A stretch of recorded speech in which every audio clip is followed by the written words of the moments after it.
What's up, everyone, and welcome to another Exploring the Cosmere episode reading the Mistborn books. So, if you've clicked on this video and you don't know what I'm doing here, I am reading through the Mistborn books. Really, the broader idea is that I'm reading through all the books in Brandon Sanderson's The Cosmere, and I'm on the third book of the Mistborn series. So, if you've clicked on this video by accident, I do have books 1 and 2, The Final Empire and The Well of Ascension, that I've already uploaded and read and shared my thoughts with. So, if you'd like to check those out, I'd recommend you start there. The rest of this vlog is going to be spoilers. I will do a review-ish at the end, but I feel like it's really hard to not include spoilers at this point in progression. So these videos are meant for people who have already read the books or don't mind spoilers. But yeah, check back book 1, and if you'd like to join the read along, there's a link in the Discord. We are reading them together in the Discord. There's no timeline. You can pop in, pop out as you please. No rush. It'll be there as long as the Discord exists, unless it gets too crowded, but I don't think that will happen. So you have an indefinite amount of time to join if you would like to. And again, I recommend you starting with that first video. So from here on out, I will be talking about spoilers for the third book in the Mistborn Era 1 trilogy. So you've been warned. Anyways, welcome back, guys. If you've watched the other 2 videos, thank you so much for doing that. I was going to say it's a lot of work to make these videos, but it's not. They do end up being pretty long. But I would be taking notes regardless of if I was doing booktube or not, and loving these books. But I do love sharing my thoughts and opinions with you guys and connecting with you all over these books. So thank you so much. Whether you're reading along with me or watching this video or you're in the comments, thank you so much for being a part of this journey with me. It really does mean a lot. And I am very excited to have a place to talk about books. And especially, Brandon Sanderson is now one of my new all-time favorite authors. Like, if you're watching this video, you've probably watched the rest of them and have watched me obsess over him and fall in love with his writing and his characters and his worlds. And I can't wait to explore more of those, like the Stormlight Archives. But anyways, bringing us to book 3, I'm going to put this book down now so I can read from my journal, like I've been doing in all of the other videos. So let's do that. I will show you guys the amount of notes I have so far in my notebook for all of the books. It's actually quite a lot. Okay, so this is, I don't know if you guys can tell how much that is through a camera, but it's a good chunk. It's a good chunk. Let's see. Book 3. Wow. I also just finished making my announcement for the Game of Thrones read along. This series has really opened my eyes to complex fantasy, and there's no stopping me now. There's no stopping me now. Sorry, I'm trying to flip to... Here we go. The Hero of Ages. All right, let's go through these thoughts. I'm very excited to see what characters we... And then I stopped writing. I think I might have been at work and had to do something. But I think I was going to say, like, what the characters get into, what characters are in this book. Who knows what that thought was. Ruin is what Vin awakened. It is Marsh's master. Marsh is kind of bad now, which shows an interesting dynamic between him and Kel, the survivor. Marsh and Ruin are keeping a Terry's prisoner. I wonder if it's Saged. Yeah, I was a little bit worried that it was him. Obviously, I found out a little bit later that it was not, but yeah, let's keep going. More apocalyptic than the other 2. The ash is black. Mist aren't leaving until noon, affecting plants in some regions. I will say this a lot through these journal entries, but the whole backdrop of the mist, I find, whereas it sounds really bad to say this, and I think I actually say this in one of the journal entries, but I find the backdrop of the mist falling, like, really beautiful, especially when Ellen's white coat is described and then the mist falling around them.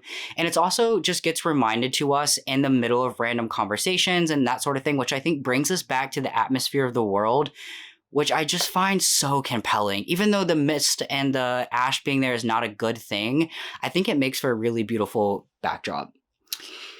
Literally okay, I know it's a bad thing, but the man approaching on the horse with ash falling seems like a beautiful scene, and it turned out to be Ellen. My name is Ellen Adventure. I am your emperor. I was like, wow, bro went from not being able to rule a kingdom to being a whole ass emperor. Cool. It's neat we are on the outside of the city now. We can experience what has happened to the people on the outside of the city, like the war and how they were impacted. Venture, or whoever he is, that's a quote. It's cool to be in a place where no one really knows what happened. There's a new perspective. Like when Elend comes to that city and conquers it, I think it set like an interesting tone and gave us a different perspective being out of Lethadel. I'm not sure how to pronounce anything. So Elend thinks Fadarin requested the army. However, he didn't. But is acting like he did. I was very confused about that. Oh, actually, now there's a resolution, and I understand why that is, because it's like this book's like a treasure hunt, and Ellen was led there. Wow, reading these back is like a really cool experience. It's sort of like annotating and making connections. But yeah, we found out that it's because this is sort of like a treasure hunt story. Like Ellen went there because that's where the like fourth capsule was. Seems Elend learned a thing or two about ruling. He's being more assertive in this new town. Here's another quote. He really does look like an emperor. And I said this is a proud Elend moment because we're watching him grow, although that is now kind of conflicting. I'll talk about that again in a minute. The Conjure concept is so interesting. Poor Tenzin is being held captive, even though it was a sad scene of him being taken from his being taken from his form. It was a pretty cool and really proud moment. Yeah, just the exploration of Tenzin and who he is, and his like the element of him being a conjurer. And I don't know, I just think he's so noble, kind of like Sage. I don't know how to say his name, guys. Please don't judge me. If you're in the third video, you already know that though, so I shouldn't feel embarrassed anymore. So much commentary around Sage and his religion and how grief can shape the way we believe, if at all. Glad Sage isn't being held captive anywhere. Yeah, so turns out it wasn't him. Since I'm on the last book of the Era 1 trilogy, it makes me sad to think that this is likely my last book with these characters. I hope the next set are as good as the originals. Yeah. Poor Sage, he is so sad, looking for a religion that will make sense without contradictions. He wants an answer to grief. He's not wearing his copper bands anymore. They still haven't discovered the religion of his people, which was erased by the Lord Ruler. The thing I love about these books is, yes, it's high fantasy, but it's such a character study. I've just loved spending time with these characters. In the opening passages to each chapter, Rashek is sort of looking like a good guy. This is one part of the books that gets a little meddled for me, but he's trying to change the planets and alignment of the planets so that people survive. Elend has more power than Ven, but there will be some sort of consequence. I bet there will be some sort of consequence for Ven using the well to save him, which led him to being turned Mistborn. You can see the changes in character as these individuals go through the events of each book. More showing instead of telling. Branderson is so good at doing that and doing it well. Yeah, I feel like that's like a really integral part of this book, and why I love it so much is like it really does feel like we're moving through a series of events from book 1 to book 2 to book 3. They're all very different like stories, but yet they feel like they make sense, and sort of just instead of just trying to come up with another book in a series, if that makes sense. Oh yeah, Ellen swallowed a nugget. That's what made him Mistborn. That was just like a ding ding ding like a reminder for myself. Faderix, the last of the 5 places outlined in the map. Elend and Ven have been essentially finding treasure laid out by the Lord Ruler. He knew they would need it for something. Oh shit, when Ven speaks, it can hear. This is so cool, but also scary. All 3 of these books have been so different, and I love the horror elements throughout them. Oh yeah, and then I accidentally went to the next gap in my notebook, and it was actually at the end of the Well of Ascension section of my notebook, so I wrote in the wrong place, so now I have to go backwards. Okay. Marsh's storyline is really sad. Ruin can control him through his thoughts, but when we hear Marsh's, they are really sad. You know, like he wants to end his life, which I think makes sense, but is also really sad. There's a strong theme of loyalty in these books. I love it. Tenzin is going to court. Essentially, his people are so interesting. They were created by the Lord Ruler. Just sort of a reminder for me.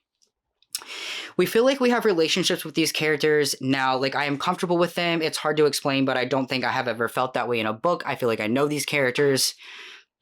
Like, I feel like there's a genuine understanding of who they are, and their character development and arc has stayed consistent, that you really feel like you get to know them on a deeper level, which does not happen in a lot of books. It's cool to see the world being rebuilt and people coming together despite the grim outlook. This third book is sort of like a treasure hunt, just like the rest. Sanderson continues to expand the world, cultivate relationships, and has excellent pacing, and is still revealing new things to us in book 3. Gosh, it's so unbelievably good. I'll be interested to see how Chet responds to the final cache being in his control. Brandon Sanderson is always pushing us to think more deeply about the world, a colossus named human. So the well makes people Mistborn, and Rashek knew that. Yeah, just you guys are just getting a lot of my inner monologue, and I'm just reading it to you. The seconds feel threatened. So this is about Tensun and his world. The seconds feel threatened by the thirds. Tensun is a third. The seconds gave him punishments. The storyline feels sort of dystopian. It's neat. Tensun wants to be the second, or was to be the second's sacrifice, their way of restoring order and orthodoxy. Kind of reminds me of the Hunger Games a little bit, without the game part, but sort of like the setup of the world and maybe some dystopian aspects.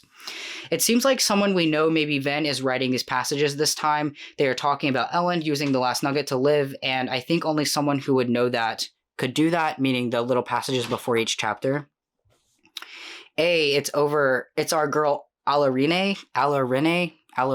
Yeah, I don't know. I love her. Chet's daughter. Sanderson has made imagery of such a dull and hopeless world beautiful and hopeful. Breeze and Alarine are actually together. Yeah, I love their little age gap romance. Sage's character development in this one is so good. Oh, that's right, I was wrong. Ven didn't save Elend. She had the power to, but didn't. I think the metal saved him when she left the power. Wait, sorry, my handwriting is not good. When she let the power overcome her, she released Ruin and decided to save, or she decided to not save Elend. Like, she was faced with that choice to use the power to save Elend or to not, and she didn't. And when she did that, she released Ruin into the world. Ven left Sage a drawing of Mare's that is a flower. It went from Mare to Counselor to Ven to Sage. I love that little pass down of the flower and what the flower represents in this world. Oh shit, Tensun is calling Ven their mother because she killed the Lord Ruler. Tensun feels like Ven took his place as the leader of the Khandra. Let's hope this works so he can live. I really don't want him to die or be sacrificed. He's in that prison right now. I love that they are trying to adopt Kasler's lightheartedness. Again, a character so prominent in book 1 isn't being forgotten. It makes it all feel worth it and no matter what happens next. Marcia is trying to do what he can to save the world. He's going to try to kill himself by pulling the spike out of himself. He thinks he has a part in what Ruin plans, but isn't sure what he wants but he wants to die before he finds out. So basically, I was reading about the part where he thinks that Ruin is going to use him as some sort of plot device and something bad. Here's a quote: Ruin and preservation inhabited power and energy in the same way a person inhabits flesh and blood. So it's sort of like this. Sorry, dog sneezing in the background. You okay, Dolly? So it's sort of like this god complex, or like god idea. Like they're like immortal beings in this world is sort of what it seems like. Spook. Oh, I love his storyline in this. Spook was sent to Yurtia to spy. Yurtia is led by Sokka now, but has become Ska. I think it's actually pronounced Ska. Is led by Ska now, but has become a city of fear and death. The citizen runs the city. The citizen has a sister named Beldry, who Spook seems to have a crush on. Quinlan is the citizen's name. This is interesting. The Yurtia people side with the survivor, but not Elend. They still think that the old nobility are bad. Oh my god, I'm rooting so hard for Spook and Beldred. He identifies with her sorrow, the sorrow in her eyes. I love this storyline. Like, they better get together or else I will burn everything down. Alemannic savants. The body changes after you use something too long.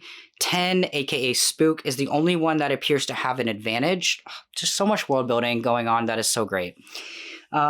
These books give me so much hope.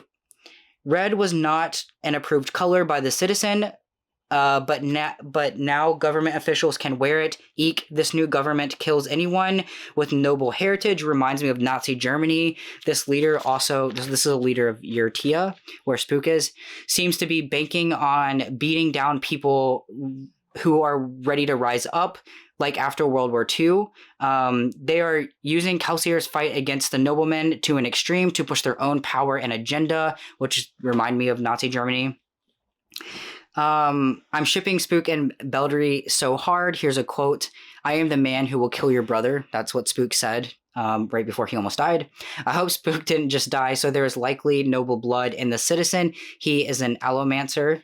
Yeah, so I learned that during that sort of thing where Spook tried to make a mess.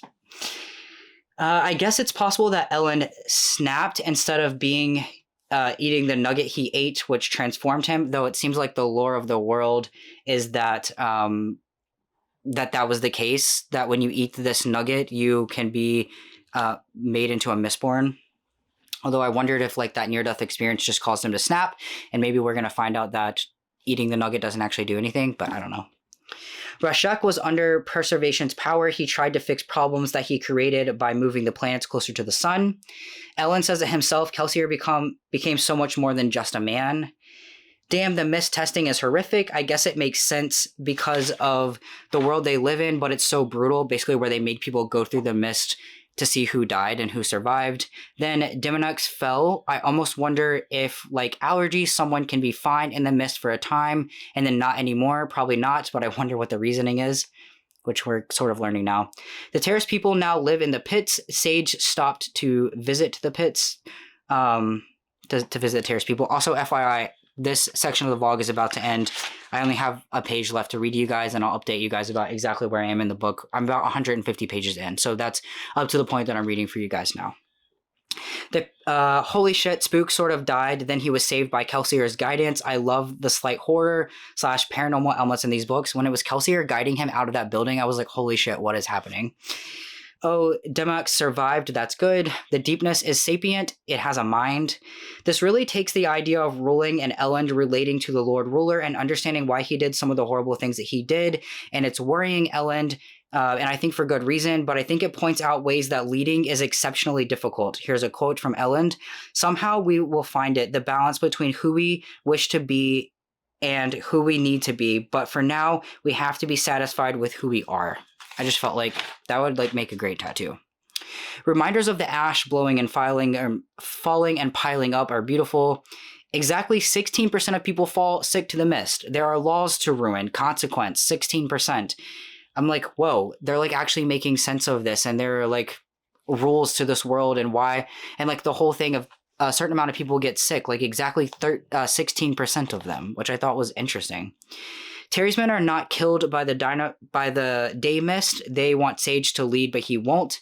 And a reminder that the Lord Ruler was Terra. So that's the last thing I wrote. So right now I'm thinking we're trying to figure out what the laws to ruin are, what the whole concept of consequence is, what the 16% is. I wonder if there's a connection between the Lord Ruler being a Terraceman and them not being affected by the day mist. I don't know. So much up in the air. But yeah. I'll leave you guys with that because I just read you all of my notes. This vlog will probably end up being an hour or a little over. I'm not sure. But I plan to just keep journaling them and then reading them to you guys so you guys can see like what I'm thinking, what notes I'm taking, and that sort of thing. So thank you so much for watching this video. I hope you're having a good time, and I'll see you at the next check-in. Bye. What's up, everyone? I come with a check-in of the Hero of Ages. So I am currently 300 pages in, and I wanted to update you guys on my notes. So in true fashion, I will just be reading these notes essentially, so that you guys can kind of see my thoughts of the book as I go. I have been thinking that I do want to do like a wrap-up video of the Era 1 as a whole and some of my spoiler-free thoughts about what I thought about the book. But this video is for you guys who have already read the books and want to know some of my like more, I don't know, intimate thoughts, like meaning more thoughts than I would be able to share had I not been reporting to you guys as I was reading the book. Yes, so let's go. I have lots of notes to read. I love that we are setting background about Spook now. Setting background about Spook now. It is very sad, but nice to have some of his background. He's a sweet and caring kid, one of my favorite characters. A quote that I wrote down, the Lord Ruler knew Ruin's goals and would never have released him from the Well of Ascension, so Ruin needed other pawns, and for that to happen, the Lord Ruler needed to die. Our greatest victory was shaped by Ruin's subtle fingers. Yeah, just the whole like ruin, preservation, godlike things and how they have impacted the world. And yes. I just imagine back to book 1 and these passages, the passages before the chapters, and envision them with the words physically changing. Yeah, because like that whole idea that everything that we kind of read in book 1, like not all of it was real because Ruin had the power to sort of change those words. Just thinking back to that being at book 3 is a really cool experience. Tensun talking about telling Vin the origins of the Khandra and the truth about it and how she could use the trust.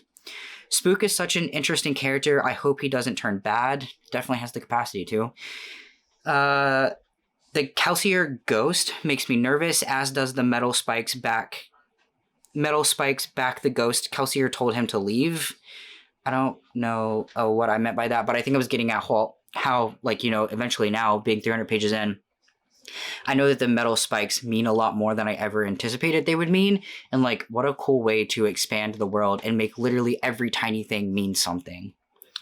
It's so interesting that Ghost Kelsier gave Spook the ability to burn Patrur. If that really happened like that, that could mean 2 things. 1, a Mistborn could be born this way. And 2, is this a godlike figure if it can interfere with things? The whole Ghost Kelsier thing still to this day blows my mind. I love that Chet was an enemy, but now he's on the good side. I do like that. Ven Venture, so Ven with the last name Venture because her and Elend are so cute. I put a little heart next to it. Love the old man who guards Chet's old place and loves to tell stories. I love the storyteller aspect. The character interactions are some of my favorite parts of these books. Brandon Sanderson is able to say so much in so little words, despite the length of his books, which is why I feel like I know these characters so well. Here's another quote. A beggar named Hoyd, whom Chet claimed would be found in a particular square late at night. That was the quote. And I said, I know Hoyd is a popular character. I hope I meet him soon. Well, we almost got to meet him, but then Vin had a bad feeling. Yeah, I see him everywhere. So I'm like, when am I going to get to meet him? Ellen deciding to side with Vin about dealing with the mist and Ash and him wanting to be a good husband. I love the growth of their relationship. Oh yeah, Vin learned that Ruin can hear her conversations, making it hard for her to work with others. That whole scene of them like trying to figure out how they were going to talk about what they were going to do next, but couldn't say it aloud because of Ruin. Just a really cool addition. Here's another quote. Trust, Vin said, you can tell me what to do and only don't tell me why. Maybe we can stay ahead of the game. So like they were going to have to trust each other and really understand each other on a deeper level. Ellen and Vin are gonna crash a ball, lol. He doesn't have reading material and she doesn't have a gown. I just thought that whole scene was so cool. I really love the imagery of this world and all the quirky characters and intricacies. Also, we are getting to see more of the world than ever before. We aren't in just one location anymore. Ellen and Vin showing up to the enemy ball together had me cracking up. What a power couple, in quotes. Vin heard them asking if anyone recognized the newcomers, one in black, the other in white. I wonder if what is happening to Spook is actually how they form Inquisitors. You can't really see without pain, so I don't know. It just reminds me of the spikes through the eyes. Oh yeah, Spook can't see without pain right now, so it kind of reminded me of maybe that's why they put the spikes through the eyes, although now I know more about that. Ellen to Yaman, in quotes, I was trained by a surely Mistborn, a sarcastic terrorisman, and a group of disrespectful thieves. Plus, on top of that, I was fairly insufferable person to begin with, but kindly continue with your insult. His like banter and sarcasm has Ellen's, as he's grown as a character, has just gotten so good. I just love him. I loved chapter 32 and Ellen and Yeoman's interactions, mostly Ellen's banter and assertiveness. I loved watching that develop. Vin and Ellen getting their first dance with the ash falling and world ending, then their exciting escape out of... That was just such a beautiful scene. It was just such a beautiful scene. Hemalurgy gives great gifts, but at a high cost. Reminds me of what's happening with Spook. Tensen was just like later nerds when he escaped the execution. That was such a really cool scene. This is a quote. Marsh hummed to himself as he strolled up the front walk to the mansion, startling a flock of ravens who came to roost. Another quote, "We will believe in the Lord ruler again. He fed us. Please, our families have no food." The whole religious aspect of this book and the commentary on that is just like next level intelligence. I really, really, really love that. Marcia's storyline is so sad. I don't think this voice talking to Spook is actually Kelsier. 16 is the number of fortnights the survivor spent in the pits of Hyacinth, and how old Lady Ven was when she became Mistborn. The whole number connection is very interesting to me. I still don't know what that's about, except for maybe those two things, but obviously it isn't a coincidence of nature, so I'm looking forward to figuring out what the heck is going on there. The survivor is sort of how Christians view Jesus, and now Demonox thinks that he hasn't been faithful enough or believed hard enough, so he was just sick longer. Sounds fucked up to me, but reminds me of current religious beliefs. I like that we are still learning about the world instead of the world being presented to us as is. We are still learning about it. You know, a lot of fantasy novels will just give you all these rules about the world and build the world for one moment and then expect you to live in it.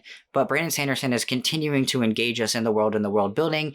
And I think that's why people say that his world building is so, like, out of this world. Oh my god, the Colossus saying I am human and realizing where they come from was so chilling.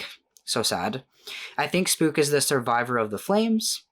While Hemalurgy is brutal, the Colossus making is really sad and also very intricate. Hemalurgy uses the metal to draw power from someone else's body. I was just learning there. Gosh, I love this story, these characters so much. So many beautiful scenes and tiny moments. And the last statement I have so far is, when Kelsier dies in the first book, you have no idea about what will come from that death.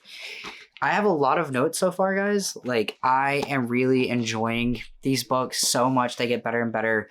I am very interested to see what is going to come in Era 2, and I'm very excited to get into Era 2. This book has taken me a lot longer to read than the others, not because I'm not enjoying it, mostly because just life has been really busy, and so I've been very tired at night, which makes it hard to read a very deep fantasy, but I am making my way through it. It's definitely going to be 5 stars. These books are still out of this world, and I'm loving them so much. If you've made it this far in the vlog, thank you so much for watching these. I do love writing down my thoughts and sharing them with you guys, sort of like a journal. It's been really nice to interact with the book in this way, so thank you guys for giving me a place to do that, and I'll see you at the next check-in. Bye. Hi, friends. So I have... Oh, I meant to... This is pretty on brand. I meant to grab the book. Okay, so you've reached the end of this vlog. I have finished The Hero of Ages, and I have a lot to report. However, I don't have my glasses on right now, so reading from my notes is going to be very hard because I cannot see very well at all. But every time I put my glasses on, if you've watched any of my recent videos, they like fog up, and I don't have any contacts right now, so I guess I'm just going to be doing videos without glasses on until I get contacts.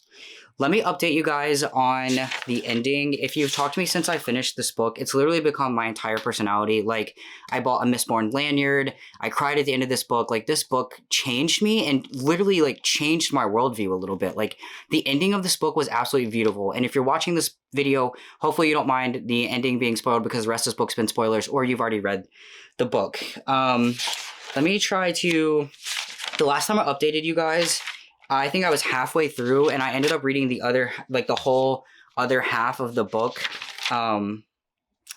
It's going to be so many notes. I think I'm just going to tell you guys what I thought about the ending and the wrap-up of the story, because I updated you guys last at the halfway point, and there's a lot of notes, and really I just want to talk about the ending. Like, what a beautiful scene that Ven and Elend died, and their bodies are laying in this field, and grass is coming, and there's one flower, and I'll never forget that scene, dude. Like, I loved it so much.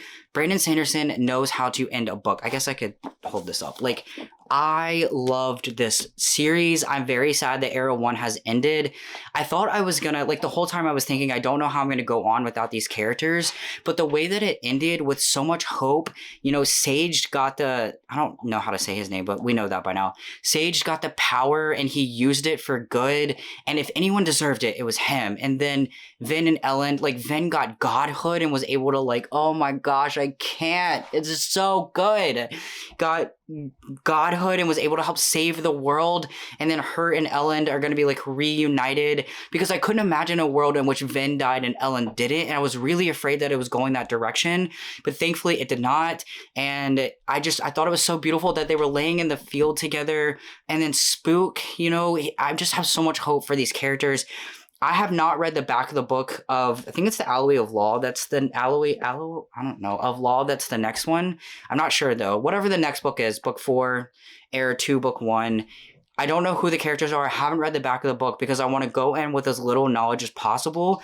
But I'm very excited to find out what characters are there, what the story arc is going to be. I've heard a lot of people say that it's not as good, but I feel like anything Brandon Sanderson writes in the Cosmere, in this world, I'm going to absolutely love. The commentary on hope and religion, and Sage finding his way back there and realizing that religion is not about finding the truth and finding fact, but it's about being faith, like having faith and having hope. And that's what I think the problem with religion right now is. People are so focused on, just FYI, I'm agnostic. I don't fall into any religious group, but just FYI, that's where I'm coming from when I say this. But I feel like people have gotten so focused on like what's right and wrong and what's factual and what does the Bible or the Quran or whatever say and how can we live exactly by that. But Brandon Sanderson proves such a good point in these stories that it's not about that. It's about having hope and like faith that things will get better. Like that there is something greater than you, and that's like kind of comes into being agnostic. But even if you're atheist and don't believe that, I feel like you can learn a lot from this story about like just having faith and hope that things will get better. Like I just really, really am thankful for this trilogy, and my mind is blown. Like Brandon Sanderson is a genius. He created a world that is just out of this world, and I just was blown away by it. I loved every single second of it. So thank you for being on this journey with me. I'm sorry I didn't read my notes for the last part of the book, but I felt like just reading from my notes like was getting kind of old. So I think Era 2, I might do something a little bit different. So thank you for being with me as I explore these books, and I've loved this journey with you all. So thank you so much for giving me a place to do it. And 5 amazing stars. Loved it so much, and I can't wait to read the rest. Thank you guys so much, and I'll see you in the next video. Bye.